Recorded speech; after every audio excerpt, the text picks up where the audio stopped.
Assalamualaikum warahmatullahi wabarakatuh. Saya Muhammad Syarifuddin dari program studi S1 Pendidikan Kimia Universitas Muhammadiyah Semarang. Hari ini saya akan membahas rahasia spesies kimia dalam air susu ibu. Air susu ibu adalah sumber nutrisi terbaik bagi bayi. Al-Quran bahkan telah memerintahkan kepada para ibu untuk menyusui bayinya sampai 2 tahun. Para ibu hendaklah menyusukan anak-anaknya selama 2 tahun penuh, yaitu bagi yang ingin menyempurnakan penyusuan. Dan kewajiban ayah memberi makan dan pakaian kepada para ibu dengan cara ma'ruf. Seseorang tidak dibebani melainkan menurut kadar kesanggupannya. Janganlah seorang ibu menderita kesengsaraan karena anaknya dan seorang ayah karena anaknya, dan waris pun berkewajiban demikian.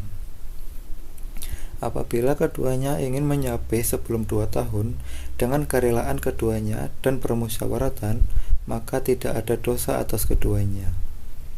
Dan jika kamu ingin anakmu disusukan oleh orang lain, maka tidak ada dosa bagimu apabila kamu memberikan pembayaran menurut yang patut.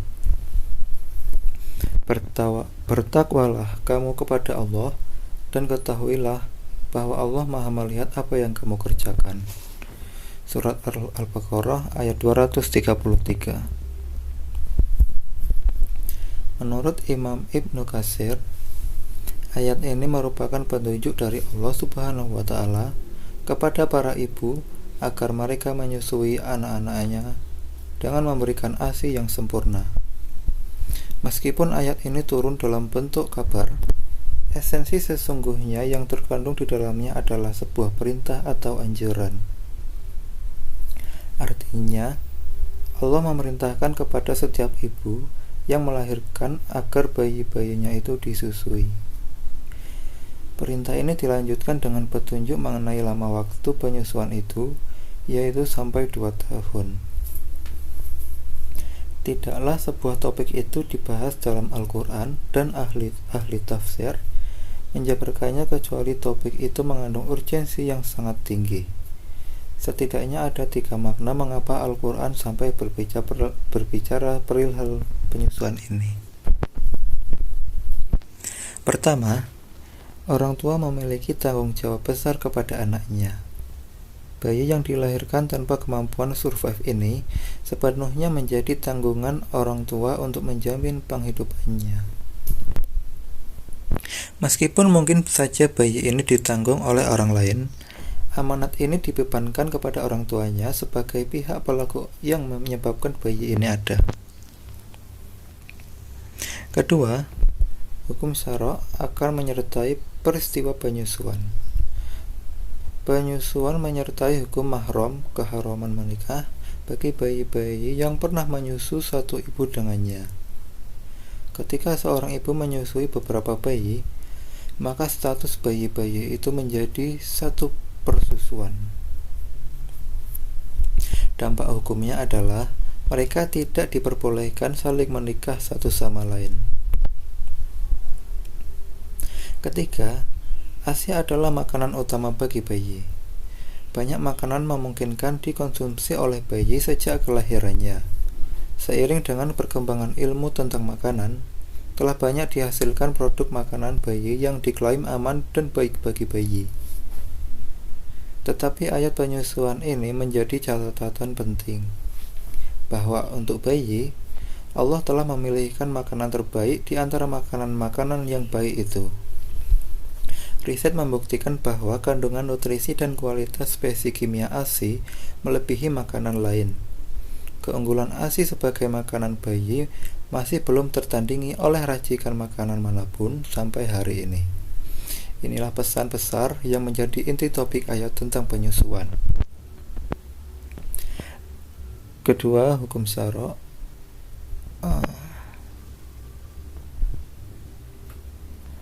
Kandungan ASI yang tiada duanya. Yang pertama, kolostrum. Kolostrum, air susu pertama yang dihasilkan, mengandung sel darah putih dan protein pelawan infeksi tertinggi. Maha kuasanya Allah, kolostrum dihasilkan pada saat yang tepat, yaitu ketika sistem pertahanan tubuh bayi ada pada tingkat paling rendah. Cairan kolostrum merupakan imunisasi bayi yang pertama. Allah telah memerintahkan kaum ibu untuk menyusui bayinya karena dalam ASI, terutama ASI pertama, terdapat nutrisi maha dahsyat kolostrum. Kolostrum mengandung karbohidrat, protein, antibodi, dan sedikit lemak. Pada beberapa bulan pertama, usus atau pencernaan bayi yang belum sempurna mirip seperti saringan yang membiarkan benda asing atau protein alergenik masuk ke aliran darah bayi yang berpotensi menyebabkan alergi. Kolostrum dalam ASI menyediakan selaput pelindung yang berguna untuk menutupi kebocoran dalam lapisan usus dan mencegah lewatnya kuman serta alergen yang tidak diundang. Selain itu, kolostrum juga mengandung kurang lebih 90 bahan bioaktif spesi kimia pendukung sistem imun dan pertumbuhan, serta vitamin, mineral, dan asam amino. Spesi kimia ini bekerja sinergis dalam membangun sistem imun dan pertumbuhan bayi. Yang kedua adalah lemak. Sebagai bahan baku dalam ASI yang paling mudah berubah, banyak sedikitnya lemak yang terkandung dalam ASI disesuaikan dengan kebutuhan kalori bayi yang sedang tumbuh. Kandungan lemak ASI berubah selama masa penyusuan setiap saat. Dan dengan berkembangnya bayi, maka ASI menyesuaikan diri seperti bahan bakar yang memformulasikan diri sendiri terhadap energi yang dibutuhkan oleh bayi. Pada awal penyusuan, ASI disebut juga forel milk, berkadar lemak rendah seperti susu skim. Semakin lama aktivitas menyusui ini berjalan, lemak yang terhisap juga semakin meningkat sampai bayi memperoleh ASI yang berupa krim, yaitu hind milk dengan kadar lemak lebih tinggi. Air susu ini memberikan zat yang mengandung spesi kimia yang memberikan perasaan kenyang dan puas kepada bayi dan bayi berhenti makan. Yang ketiga, DHA dan ARA. Air susu ibu mengandung lemak pendorong pertumbuhan otak yang disebut DHA atau desoxyhexaenoic acid, dan ARA atau arachidonic acid, asam lemak omega 3 yang penting bagi pertumbuhan dan perkembangan jaringan saraf. DHA dibutuhkan untuk membangun myelin, yaitu sarung pembungkus di sekitar masing-masing saraf yang membantu rangsangan saraf elektris untuk bergerak dan sampai ke tempat yang dituju dengan lebih cepat. Yang keempat, protein. Protein sangat penting bagi pertumbuhan bayi. Protein yang berkualitas memegang peran penting pada tahun pertama kehidupan bayi karena masa pertumbuhan bayi yang tercepat pada tahun pertama dibandingkan periode pertumbuhan selanjutnya. ASI mengandung protein yang secara spesifik memang telah dirancang untuk pertumbuhan bayi. Substansi hebat pendorong pertumbuhan ini tidak dapat diproses oleh pabrik atau dibeli. Masing-masing faktor istimewa ini melakukan hal terbaik bagi bayi. Susu sapi, susu formula, dan susu manusia mengandung dua jenis protein utama, dadih dan kasein. Air dadih adalah protein yang lembut, mudah dicerna, dan sangat bersahabat dengan usus manusia. Kasein adalah protein dadih dalam susu yang kental dan kurang mudah dicerna oleh usus manusia. ASI mengandung lebih banyak air dadih, sedangkan susu sapi dan beberapa susu formula lebih banyak mengandung kasein. Usus bayi mengenal protein yang terkandung dalam ASI sebagai zat yang tepat. Bayi dapat mencerna gizi ini dengan mudah, menyerapnya dengan cepat, dan tidak menolaknya sebagai makanan asing. Usus tidak mudah menerima protein asing yang terdapat dalam susu formula atau susu sapi karena diperlukan kerja lebih keras untuk mencerna kasein yang kental ini. Di samping air tadi, ASI mengandung protein terpilih lain yang secara alamiah tidak terdapat dalam susu yang dikandung oleh sapi atau formula. Protein tersebut antara lain taurin, spesies protein otak, yang diyakini dapat meningkatkan perkembangan otak dan sistem saraf. Lactoferrin adalah spesies protein lain yang unik dan khusus bagi air susu manusia. Zat ini berperan layaknya kapal feri yang mengangkat zat besi yang bernilai dari air susu ke darah bayi.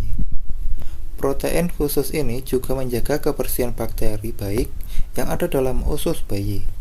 Di sepanjang bagian bawah usus bayi, terdapat bakteri baik dan buruk.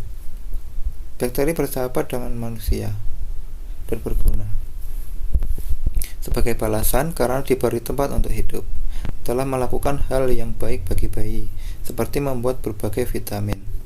Bakteri yang berbahaya bila tidak terdeteksi dapat mengganggu usus dan akhirnya menyebabkan penyakit diare. Di samping menekan bakteri yang berbahaya dalam usus bayi, lactoferrin tetap dapat mengontrol kandida, organisme ragi yang menghasilkan racun. Kelompok lain dari antibiotik alamiah yang ada di dalam ASI adalah lisosim, spesies protein khusus yang membantu menangkis bakteri yang berbahaya.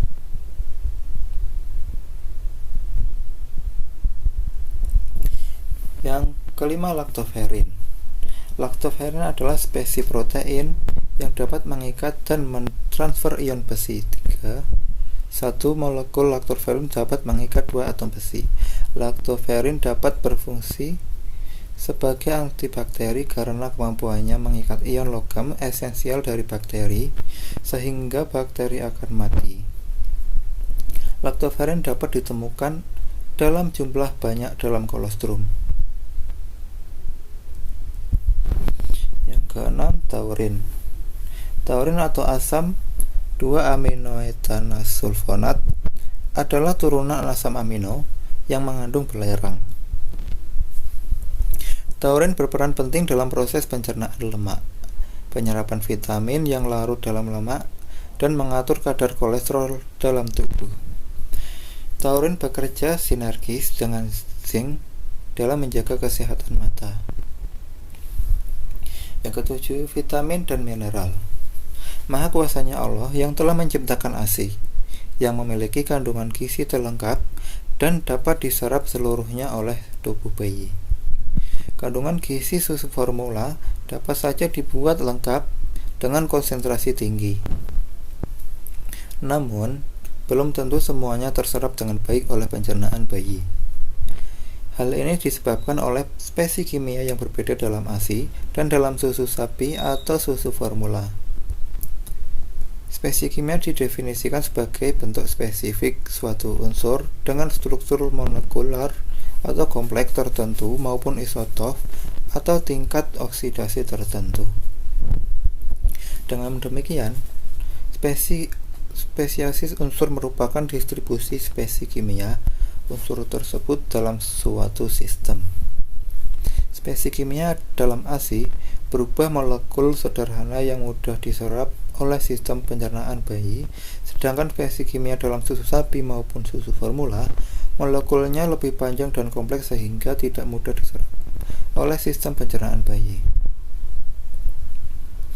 Vitamin, mineral, dan zat besi yang terkandung dalam ASI memiliki spesies kimia yang spesifik dan bermanfaat tinggi bagi pertumbuhan bayi. Sebagian besar gizi tersebut terserap dengan baik oleh bayi dan hanya sedikit residu yang terbuang. Sebaliknya, susu sapi atau susu pabrikan, walaupun kandungan gizinya tinggi, tidak dapat terserap dengan baik semua, sehingga yang terbuang lebih banyak. Hal ini juga memperberat kerja sistem pencernaan bayi. 8. Laktosa. ASI mengandung lebih banyak laktosa dibandingkan susu dari hewan lain, 20-30% lebih banyak daripada air susu sapi.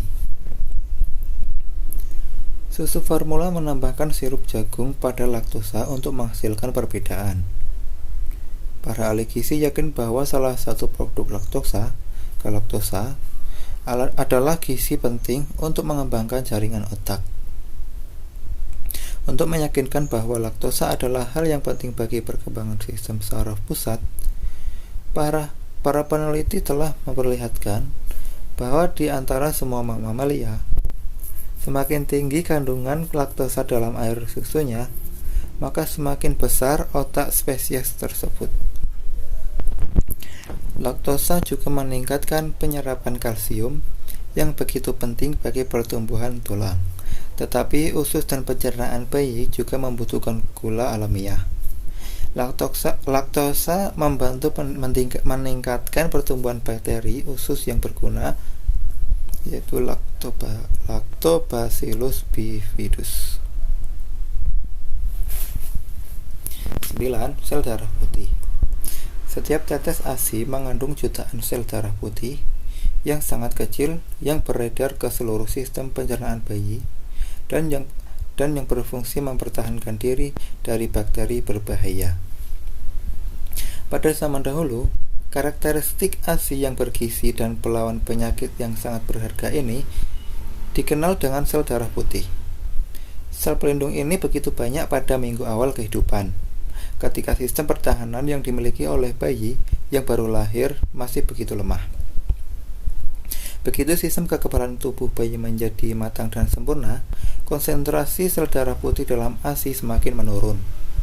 Kurang dari 6 bulan setelah proses melahirkan, ASI masih mengandung sel darah putih. ASI adalah penangkis infeksi yang sengaja dibuat guna melawan kuman yang hidup di sekitar lingkungan bayi. Kuman di sekitar terus berubah, tetapi tubuh memiliki sistem proteksi yang secara efektif mengenali jenis kuman yang tidak berbahaya dan yang berbahaya. Sistem seperti ini belum dimiliki bayi secara sempurna. Ketika suatu kuman baru memasuki tubuh ibu menghasilkan antibodi terhadap kuman tersebut. Pasukan baru pelawan infeksi ini kemudian memasuki tubuh bayi melalui ASI. Kini, bayi terlindungi. Proses dinamis imunisasi susu ini secara konstan beradaptasi untuk melengkapi pasangan ibu bayi ini sebuah sistem pertahanan tubuh yang terbaik. Yang 10. Immunoglobulin pelawan infeksi. Sebagai tambahan dari sel darah putih yang hidup, ASI juga mengandung immunoglobulin, yaitu protein pelawan infeksi yang beredar seperti antibiotik alamiah ke seluruh tubuh dan memusnahkan kuman. Dalam 6 bulan pertama kehidupan, sistem kekebalan tubuh bayi masih belum matang atau kekurangan antibodi yang protektif. Bayi membuat beberapa antibodi sesaat setelah lahir, tetapi ini tidak mencapai tingkat yang mencukupi sampai usia 9-12 bulan. ASI dapat menyediakan antibodi tersebut dan melindungi bayi sampai sistem kekebalan tubuhnya kuat dan matang. Dengan demikian, fungsi payudara ibu setelah kelahiran bayi sama seperti plasenta sebelum kelahiran, yaitu untuk menyuplai makanan dan melindungi. Yang 11. Berubah sesuai pertumbuhan. Nilai lain dari efisiensi air susu ibu adalah bahwa jumlah gizi ini berubah sejalan dengan pertumbuhan bayi. Kandungan vitamin dan mineral dari kolostrum atau air susu yang pertama, air susu transisional atau air susu ibu di minggu pertama, dan air susu yang sempurna telah dibuat sedemikian rupa sehingga paling tepat bagi kebutuhan bayi yang cepat berubah.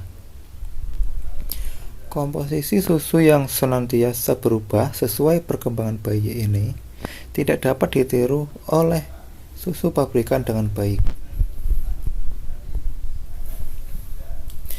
Yang ke-12, efek relaksasi. Kegiatan menyusui membuat bayi dan ibu relaks serta tenang. Jika diperhatikan pasangan ibu dan anak yang sedang melakukan aktivitas penyusuan, perhatikan betapa ibu membelai lembut dan bayi terlena dengan damainya sampai tertidur, seakan diberi penenang alami. Dan kenyataannya, hal itu memang terjadi. Air susu ibu mengandung protein penyebab tidur secara alami, sebagai tambahan terhadap faktor pemuasan sehingga bayi beristirahat dengan senang dan damai. Hormon tersebut dihasilkan oleh ibu dan diisap bayi. Penenangan alamiah ini secara khusus sangat membantu bayi dan ibu yang memiliki kesulitan tidur. Aspek penyusuan ini adalah contoh saling memberi yang demikian indahnya pada saat kita melakukannya secara alamiah.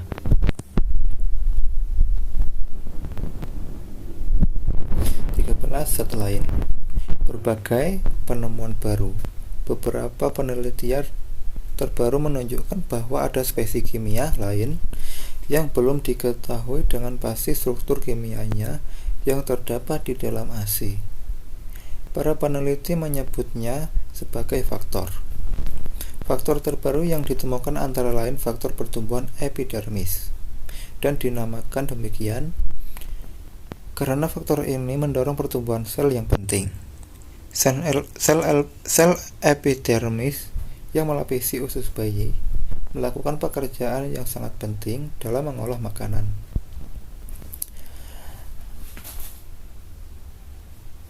IGF ini berperan seperti tonik untuk meningkatkan pertumbuhan sel yang penting seperti ini di seluruh tubuh bayi. ASI juga mengandung banyak hormon vital yang membantu organ penting bekerja dengan lebih baik. Sekian pemaparan dari saya, kurang lebihnya mohon maaf. Terima kasih. Wassalamualaikum warahmatullahi wabarakatuh.